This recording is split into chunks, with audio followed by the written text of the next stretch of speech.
Welcome to Make Your Mark podcast, where guests share their experiences, insights, and tactics to help you accelerate your business. So building, scaling, and monetizing your business is made easier. And I will be your host, Kay Suthar. Hey guys, oh my goodness, welcome to another episode of Make Your Mark podcast. I have an amazing guest for us today, and we will be talking about messaging and your story. Now, Andrea Walker, who is our fantastic guest, she loves telling stories and she has a passion about telling stories. When she launched her Walker Publicity in 2007, she had a vision of helping others share their unique tales. And we all know, guys, when it comes to business, entrepreneur, we're scaling, we're building, it's so important to make sure we're getting the right messaging out there and that we're representing our business in the right way. She was working as a freelancer writer after leaving her position as a local newspaper editor when Andrea realized that everyone has a story, and she knew that at that point she wanted to help people out there in the world making their messaging stand out and making sure they take it out to the world in the right way. So please welcome to the stage the amazing Andrea Walker. Oh my goodness, I am super excited to have you here today. Thank you. I am so excited to be here today. Whenever I hear somebody talk about my bio, I'm always like, that person sounds cool. But then I remember I'm a good writer, so I'm good at making people sound cool. Exactly, definitely. Oh my goodness.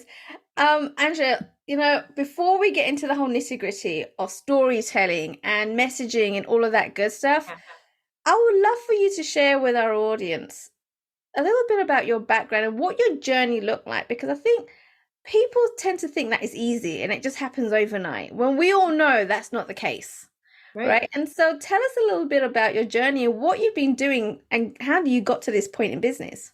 Yeah. I left college knowing that I wanted to write. I went to school for an English degree. And I had a professional writing and a creative writing track. I was doing literature and all of those fun things. And I give a talk at the college I used to go to often. And I tell those students, you may not know now what you're going to do in the future, but you know the things that you're passionate about. And I was passionate about writing. And at that time, I graduated college in 2005. And at that time, if you had an English degree, you were either an English teacher or you worked at Starbucks and you were trying to finish some book, right? English majors just weren't getting jobs. And so I left college and I started, I wasn't planning on teaching. And so I started working at a local newspaper and I absolutely loved it. And I was meeting this small town community that I had gone to school in. And I was meeting all these amazing nonprofits and small business owners and just so inspired by the work that people are able to do in their communities, right? They're making change every day.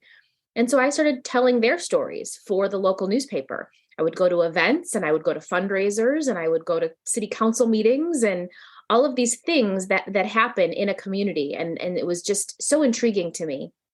And so that newspaper was having some transition, and I they were getting purchased by a large company like was happening in 2007.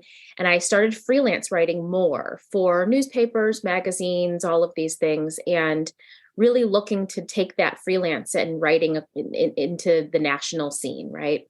And as I started meeting with more outlets, I realized that there was this gap between people who do the writing, journalists, and large advertising firms and PR firms and people that were working to try to get the names out there.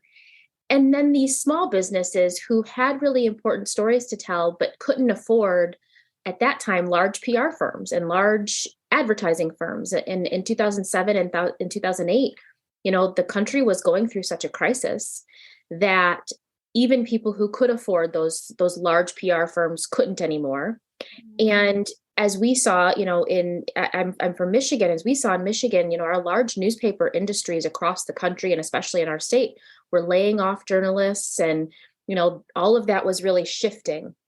So I discovered that by making a relationship with the business and finding a way to partner with them, I could tell their story and use my media relationships to get the story placed. Nice.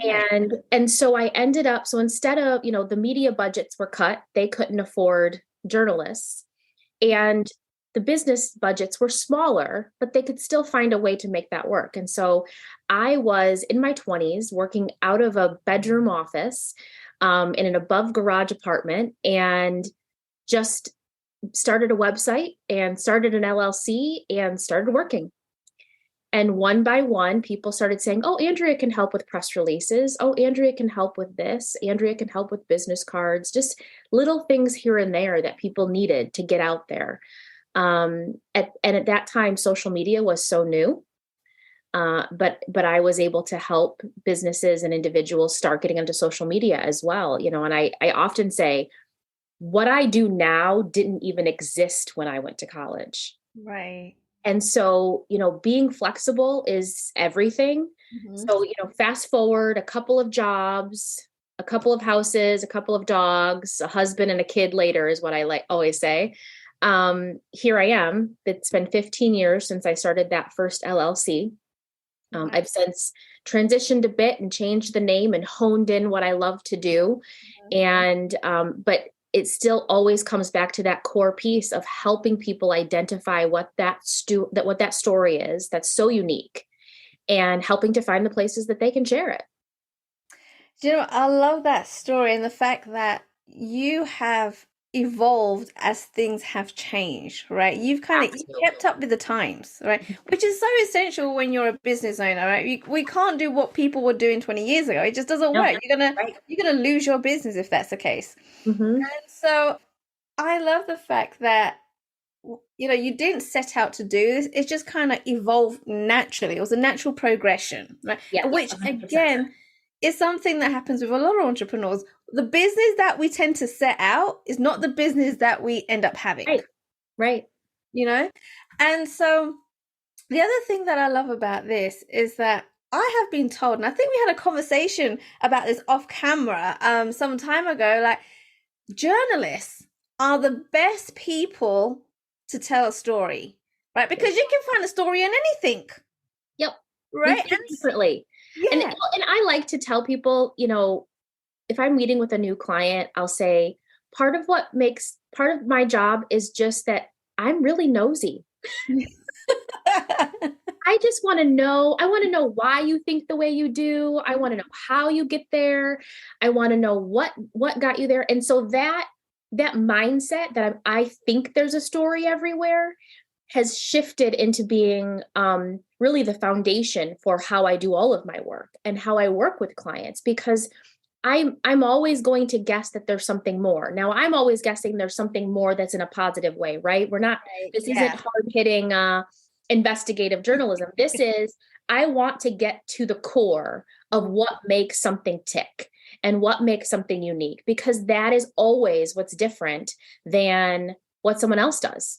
That's what makes people so unique. And that's what makes me unique, is that I'm always looking for that other thing. Like what else do you do? And who does this? And how did you think of that? And so I'm always asking a few more questions. Nice. It's like you just keep digging and digging and digging and really find out where it led people to where they are now, right? What was the root of that story? That's really cool. Now, Andrea, why is it important that people, business owners, entrepreneurs get their story right? Because when you start in a business, I don't think that is in the forefront of people's mind. It's more of, let me just show people what I can do, how I can serve them, my services, my products. So why is messaging your story the right way important for a business owner? Yeah. I really feel like, especially now, right? So many people are trying to reemerge and reinvent themselves, and so many entrepreneurs, right? Mm-hmm. We've come from this time frame of like the side hustle and people doing small businesses or launching out to do something on their own. And what they know is that they have this thing that they're passionate about. What they know is that they're good at something. and they think they could make some money doing it, right? That's usually the start, right? Somebody's passionate, someone has a hobby and they think they want to monetize it. I work with all types of clients, and I do a lot of personal branding as well, because I really believe that at the heart of everything is a person. I'm not a believer that, that business, yes, some things are business and not personal, but it's still personal to someone. Okay.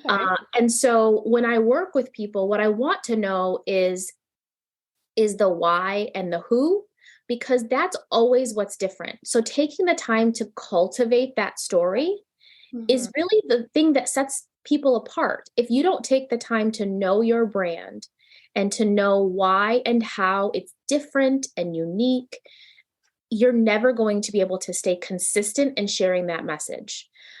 There are only so many times that someone has the opportunity to say, I'm new or I'm the best. Right. There could be 100 dentists and they all are the best at something. But unless they feel really confident in the thing they're the best at and how to share that, they will miss out on so much marketing, and they'll miss out on who their ideal client is, right? So some of the work that I do with people is finding out exactly who you are and what your story is, because that's going to determine who you want to work with and who best aligns with you, right? So it's so important. I'd say it's as important as when people design their logo, right? They should have their messaging intact. It also is really going to help if you have a team of people working with you and you don't really fully understand your own story, they won't understand your story. They're not able to really embrace that. When people talk about corporate culture and things like that, it's hard to have a corporate culture if there isn't an understanding of what that culture is and who the faces are, who the players are, what it means to do this work. So I really feel like it's so important for people to really deep dive into what is the core of what we do. Absolutely. And there was something that you said there that I want to just kind of take a couple of steps back. You said, first of all, that it's important to have your story said, right? And really get in the core as to where this came about, what your passion is, and all of that. But also making sure that when you do express your story and your message, that you're using certain words that actually reaches your ideal client. Yes. Right? Yes. So it's not just about you as a business owner, oh, this is why I'm doing it, this is my story, but it's making sure that your ideal client is interpreting the message the right way and is listened to the right way as you need them to hear it. Yes. Right? Exactly.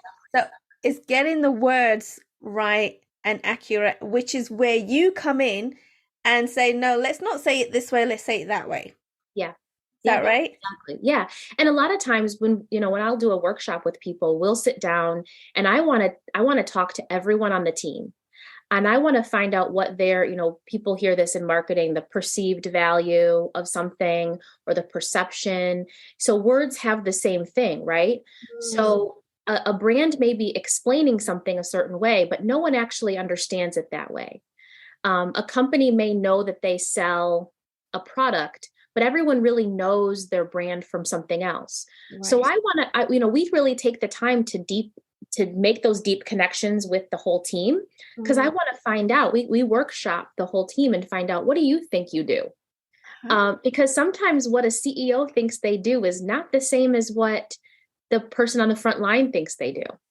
And it's not the same as what the customer's main questions are, right? Yeah. So we want to go along that whole line of service product and what that brand looks like, because that's how I'm really going to find out. And then we know, right? What is the point of contact? What is that pain point that gets people calling you? It might not be what you thought your branding was. It might be like, I ask when people call and ask questions, what are the main questions they ask? But I need to ask that of your customer service folks. I need to ask that of the person who answers the phone, because often they know something that the people who are making plans don't always know. Yeah, that's interesting. And again, you've pointed out something really important there, that a lot of us, we get stuck into our own minds, our own heads, our own Totally. perceptions, Yeah. right? And therefore, we need you, Andrea, to help I come out of that, think so. right? Yeah. And be like, well, that's not what your clients are seeing it as. That's Right. not their perspective. Right. And we need to make sure that our marketing definitely hits our ideal client. And so instead of getting stuck in that jar, right, Mm-hmm. and not being able to look out, Yeah. let's speak with you, right, and just tell you everything about the business, and then you Right. can there work on it with your team and give us a different perspective and let Exactly. us know what people are actually hearing, because Yes, we don't exactly. hear that, right? Right. So that is super, super cool. Now, what are some of the mistakes that you have seen with your own clients that people tend to make? I think you probably hit on it on the biggest mistake is we get too close to it. Mm. And we don't think, it took me several years of business before I hired a bookkeeper. Ah, And I use this example because it's exactly what every small business goes through, right? I'm good at what I'm good at.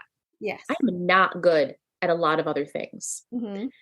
And so it wasn't until, I started my business in first business in 2007, and I had some transitions from 2007 until 2015 when we relaunched and had some branding changes. Right. And it wasn't until 2017 or 2018 that I hired a bookkeeper and outsourced that. And Mm. I will say the year that I did that, my business doubled, Really? and I was ready for it Mm. because someone could handle the bookkeeping and the accounting looked perfect. Now, had I not done that, I would have been okay, right? But I would have been spending more time than this person does on something that's not my strength and less time on growing my business.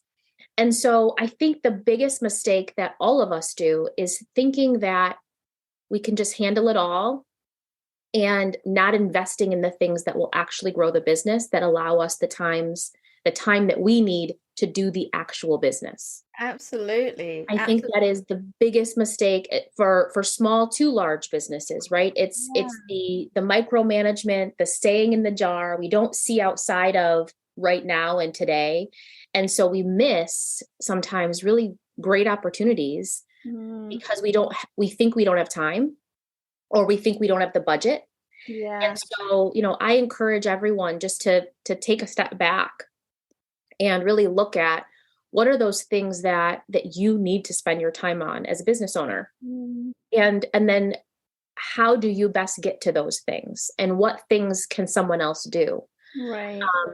As a small business owner, I think that is, or just an entrepreneur in general, it's the hardest thing for us to do because we are the closest to this baby that we've nurtured.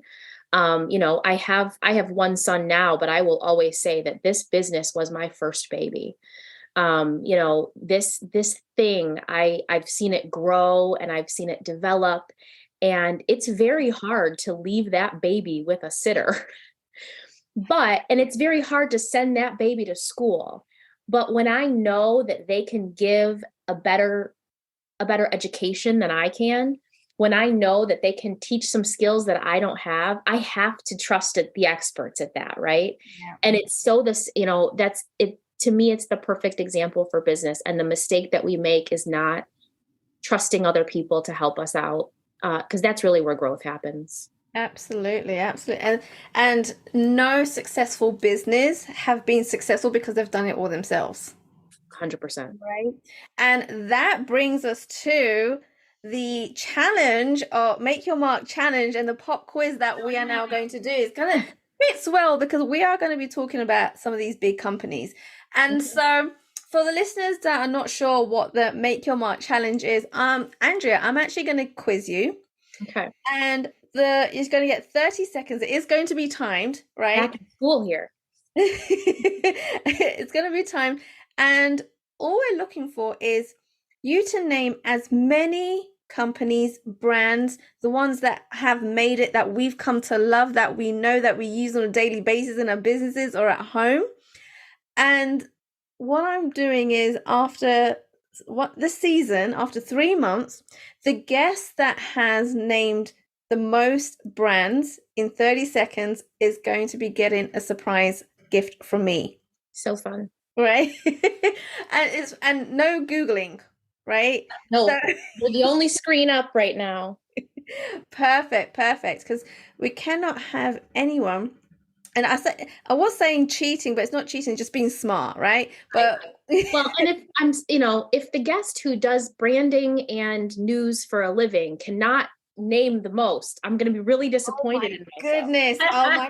That's a bigger challenge. Oh my goodness. It's a challenge for me. Yes. All right. We got to make this work, right? We got to make this happen. Let me just get my timer up, and I'll let you know when we're starting, and I will be marking this down for sure. All right. After 3, Andrea. 1, 2, 3.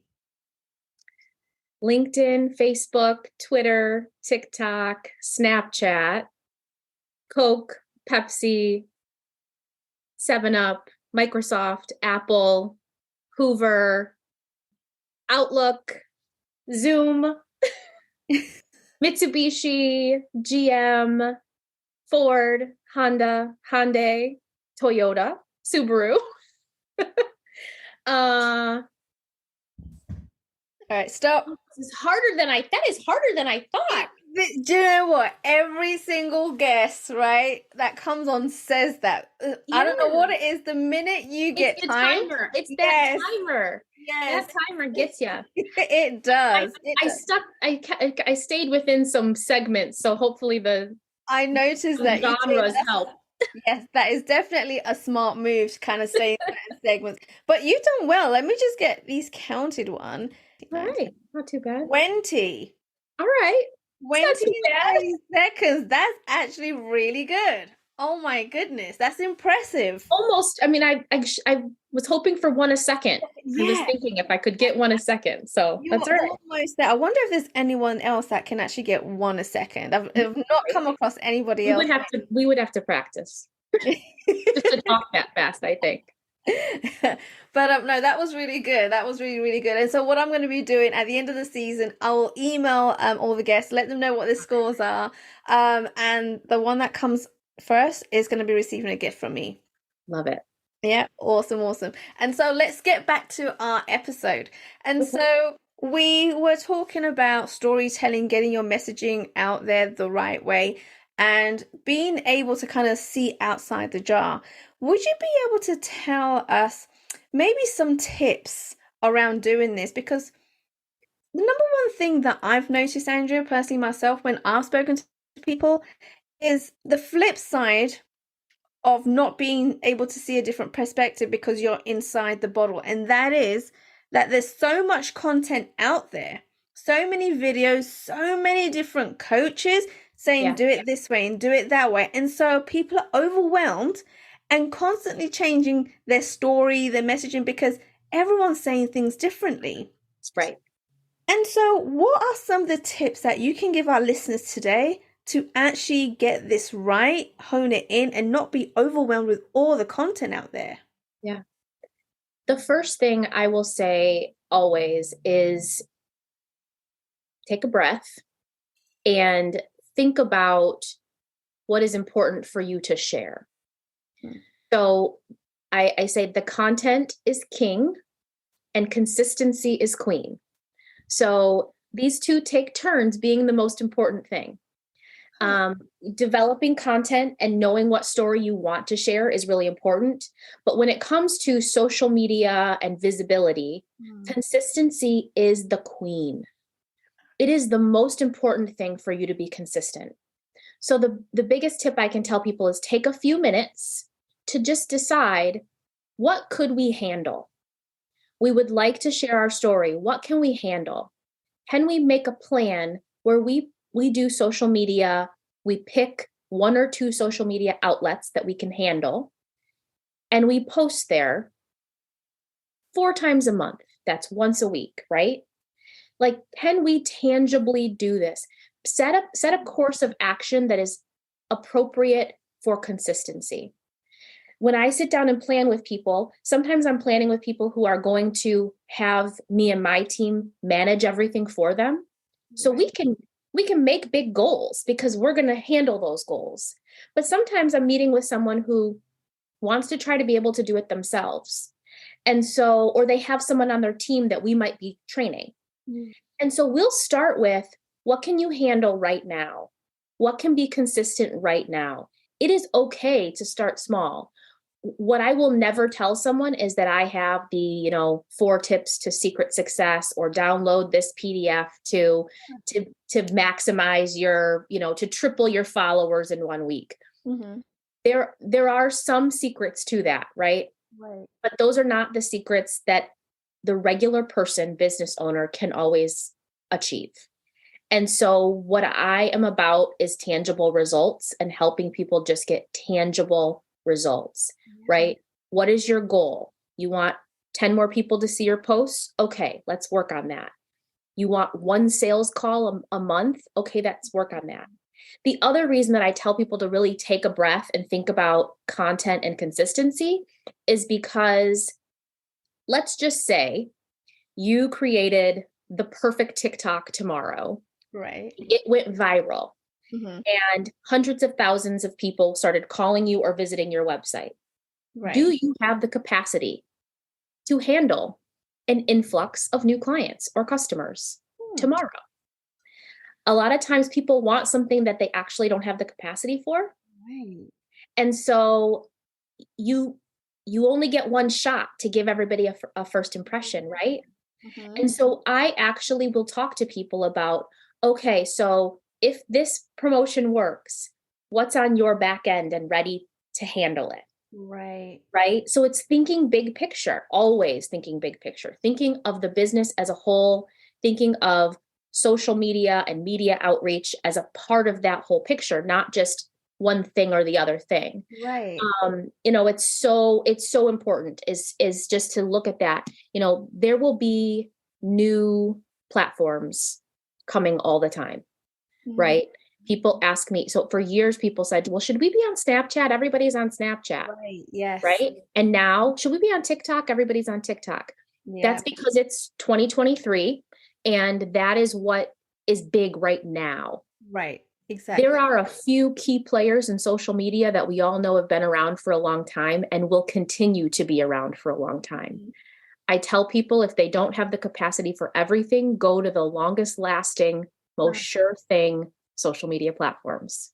Start being consistent in 1 or 2 places and then grow if you can. That is the biggest and only tip I can give someone is content is your king, consistency is your queen. Absolutely. And you know what, like you saying these things, I guess it's common for people to fall into, I need to be everywhere for my business to work. I need to grow. I need to do what the Grant Cardones and the Gary V's are doing. But what people don't realize is that they've got a team. They've got a team of people that can do that for them, right? When you're first starting out, you're on your own. Yes. And so let's start small and get good at the small stuff and then grow as your business grows and your team grows. Yeah. And so that makes complete sense. And when we do look at these people that like Gary Vee and Grant Cardone, they all started in the same place. They did. Yeah. Right. And so they had to take the time and make sure they were consistent, that they were putting content out there to make them the people that they are today. Exactly. Yeah. Right? That's so good. But again, I think people forget about that. Right. They forget that they started somewhere as well. Yeah. And so that is awesome. And so, Andrea, when it comes to guest podcasting, right? Why did you decide to choose guest podcasting as one of your marketing tools, and what has it done for your business? Yeah, I think it's exactly what I just said. I've taken my own advice, right? Yeah. We know podcasting works. We know that podcast is an excellent marketing avenue. It's an excellent way for people to hear your story in a fuller way. It's an excellent way to connect with new audiences. Right. But I'm a small business owner, and hosting a podcast and starting a podcast is not something that I can make consistent. Mm. And it's not something that is in my trajectory yet, right? Maybe one day when a team wants to do that with me, right? Maybe one day when I work with you on making my podcast, right? But right now, as I wanted to start getting out there and doing podcasts, I say the same thing to my clients, right? I pitch my clients to podcasts, right?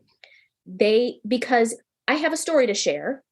And I want to share it in as many places as possible. So once you've created the story, the goal is just to get it as many places as possible. Absolutely. And that is podcasting. So by being able to be here, not only am I practicing my story, I'm getting comfortable with how I share. Right. I'm learning from somebody else, and I'm connecting with an audience that I would have otherwise never connected with. So because I know podcasting works, so the content works, right? Content is king. Yeah. But the consistency is queen. I cannot make my own consistent. So I'm going to lean on someone else who's already doing it and already an expert at what they do and already has an audience. Yeah. And so it's been great for me. It's been amazing for my clients. I help my clients get on podcasts and blogs and and it's fun because now the podcast is visual too. People are watching them on YouTube. They're listening to them on Apple. And so it gives my clients an opportunity to share and be consistent and practice their story. Often it's a lot less intimidating than being on the news at 7. Mm-hmm. And so it's a great way to just expand, and you never know who's listening. And that's the very cool thing. I mean, you have an audience. Each podcast has its own little bucket of audiences. Yeah. And so that's something that you couldn't do yourself, right? You get to reach all these amazing new people that you never even thought of by doing guest podcasting. I absolutely love it. Do you know what? And I'm so glad that you mentioned that, you don't have to have your own podcast right now, straight away. It's something that you need to work up to. And I think that is something that people make a big mistake on, again, because they see, Oprah Winfrey with her podcast and that person with their podcast. I feel like that's what they need to do. And in fact, one of the advice I always say to people is, before you even think about launching your own podcast, get on podcast as a guest. Yes. That's got to be the main point. The first point, I would say, in the beginning, is get booked on podcasts. Get really good at connecting with people, telling your story, exactly what you just said.